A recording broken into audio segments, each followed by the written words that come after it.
let's do the most nonsensical book wrap-up ever. If you're new here, I'm Heather, and I like to talk about books on the internet.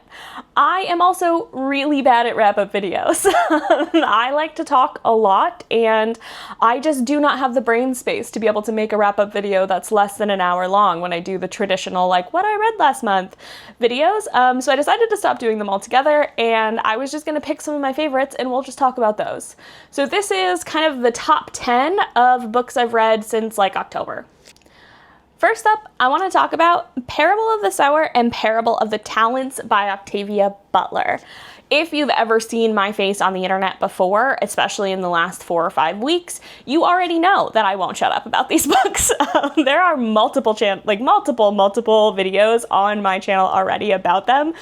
However, I wanted to include them in this wrap-up because I think they're incredibly important, even though it was very hard to get through them.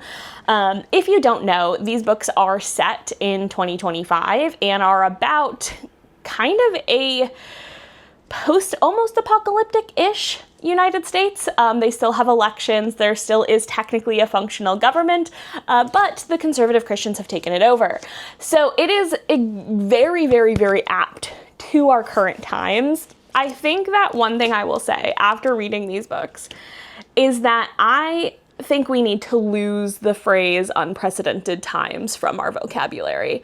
I think that if we had listened to or paid attention to Black women specifically, but a lot of women authors over the last 400 years, we would have seen that these times are actually completely precedented, because it is a roadmap.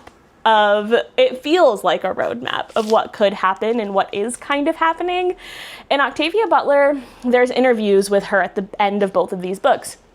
And she talks about how she wrote these as kind of a warning of what's going to happen if we don't pivot. And she talks about climate change, and she talks about declining literacy rates, and she talks about the rise of conservative Christianities. And she wrote these in 1993.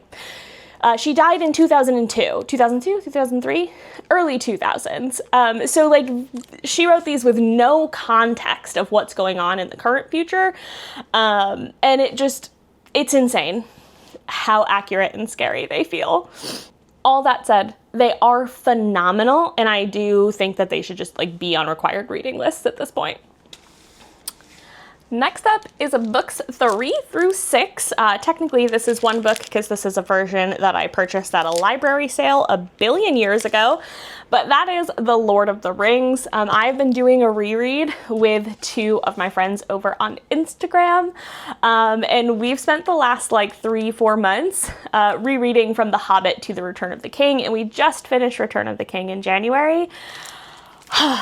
This story is just such a breath of fresh air, because while there are dark moments in this book, it's really centered around friendship and kindness, like conquering the unconquerable, and how we rely on each other to get through these things, and how you need different types of people to be able to get through these things together.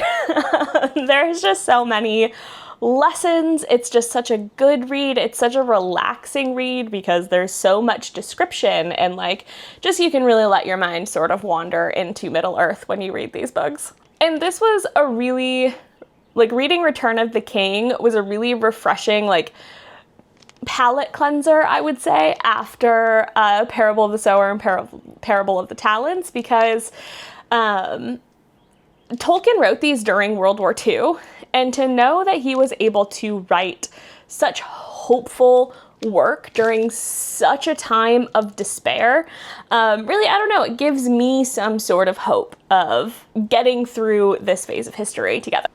So books 7, 8, and 9, I only have the first 2, is the Dungeon Crawler Carl series. I had just finished book 3 in December, and I'm about to start book 4 in March.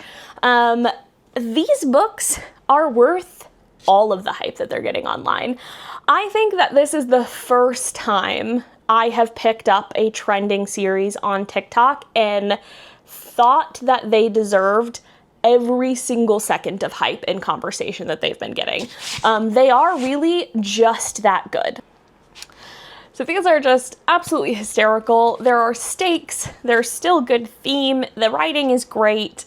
I've been reading these with my husband. He actually started the series first, and I think that this is, again, the first series and the first like bro fiction series that is getting the absolute correct amount of hype on TikTok. I'm not going to get into like the recap of these because there's 10,000 videos of it on the internet. But if you haven't picked them up yet because you're really concerned that this is another series that's taken off that's not worth the hype, definitely do it. Book number 9 is Before I Let Go by Kennedy Ryan. I think very strongly that Kennedy Ryan is the best romance writer in the game right now. I think that there might be people who argue with me in the comments about that, but I think her writing is unparalleled. The amount of emotional depth in her stories and her characters is just something you really don't find in a whole lot of pop romance. Not to say that I don't think romance is deep. I think there's plenty of romance books out there that are deep, that have great characters. I just think that she's the best at it. I read this back in like September, October, and genuinely, I've still thought about it months and months and months later. This is a second chance romance where the husband and wife get divorced after the loss of a pregnancy, and they kind of have to work through a bunch of issues in that trauma to find their way back to each other. And I love a second chance romance. That's probably like my favorite genre, friends to lovers, second chance romance. So this was just everything that I could possibly want out of a romance novel. I will say this made me bawl, like actual sobbing into my pillow cry. So if you're not looking for that level of crying, I will warn you that this does deal with pregnancy loss and that all of the trauma that comes along with that. So just kind of be kind to yourself before you get into this book. And last but not least, we have Legends and Lattes. 4 years late to the hype about this book. I bought these a long time ago and just haven't gotten to it. I keep seeing it on my shelf and I just haven't been able to pick it up, and I don't know why, but I finally did, and it is as cozy and adorable as everybody says it is. I think that I've just stopped trusting like trending TikTok books, and maybe these last few months have restored some of my faith in trending TikTok books, because just like Dungeon Crawler Carl, I think that these are worth the hype. I don't think that this is like a 10 out of 10 infinite star kind of read. I think for a cozy fantasy, it's exactly what you expect it to be. It was the perfect kind of palate cleanser after everything in this stack. And in January is when I read it, which is when I read Parable of the Talents, Parable of the Sower, and we didn't talk about it, but Indigenous Peoples' History of the United States. And I really just needed something cozy where the good guys win. And that's what this book is, kind of similar to Lord of the Rings, but much more accessible. So there you have it. There is my chaos nonsense wrap up. I would love to know in a comment if you guys have read any of these, what you thought, and if you like my absolute nonsense wrap ups, make sure to hit that follow button, because there will